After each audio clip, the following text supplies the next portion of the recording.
Hello guys, welcome back to Jewel Jessy vlogs. അപ്പം നമ്മൾ വൈകുന്നേരമൊക്കെ ആയപ്പോഴത്തേക്കൊന്ന് പുറത്തോട്ട് ഇറങ്ങിയതാണ് ഗൈസ്. ഫസ്റ്റ് പോയത് പറഞ്ഞ് പാർക്കിലോട്ടാണ് ഗൈസ് പോയപ്പോഴത്തേക്ക് അതെല്ലാം അടച്ചിട്ടുണ്ട്, നമുക്കൊന്നും അകത്തോട്ടൊന്നും കയറാൻ പറ്റിയില്ല.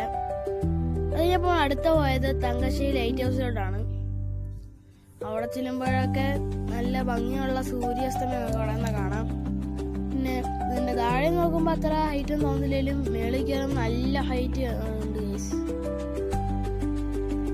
അവിടെ നിന്ന് നമ്മള് കുറെ ബോട്ടുകൾ അങ്ങോട്ട് പോകുന്നത് കാണാം. അവിടെ ഫിഷിംഗ് ഹാർബർ തൊട്ടടുത്തായതുകൊണ്ട് തന്നെ കുറെ ബോട്ടുകൾ അങ്ങോട്ടും ഇങ്ങോട്ടൊക്കെ പോകുന്നുണ്ട്. പിന്നെ നമ്മൾ അങ്ങോട്ടൊന്നും പോകാൻ പറ്റില്ല, കാരണം അവിടെ കൺസ്ട്രക്ഷൻ ഉണ്ടായതുകൊണ്ട് അതെല്ലാം അടച്ച് ഇട്ടേക്കുക. ഇവിടെ നിൽക്കുമ്പോഴത്തേക്ക് നമ്മൾ വന്ന വഴിക്കുള്ള ഒരു പള്ളിയും പിന്നെ ഫുട്ബോൾ ഗ്രൗണ്ടും നമുക്ക് കാണാം. ഇവിടെ ബീച്ചൊക്കെ നമുക്ക് ഇവിടെ നിന്ന് കാണാം. നല്ല ഹൈറ്റ് ഉണ്ട് ഗൈസ് ഇതിന്. എനിക്ക് ഒരുപാട് ഇഷ്ടപ്പെട്ടു ഈ സ്ഥലം. ഇവിടെ 5:45 ആകുമ്പോഴത്തേക്ക് ക്ലോസ് ചെയ്യും. നമ്മൾ വന്ന് തന്നെ 5 മണിയൊക്കെ കഴിഞ്ഞപ്പോഴത്തേക്കാ. പിന്നെ കുറച്ചു നേരം ഇവിടെ കാഴ്ചകളൊക്കെ കണ്ടിങ്ങനെ നിന്നു. പിന്നെ കുറച്ച് വീഡിയോസും ഫോട്ടോസൊക്കെ എടുത്തു.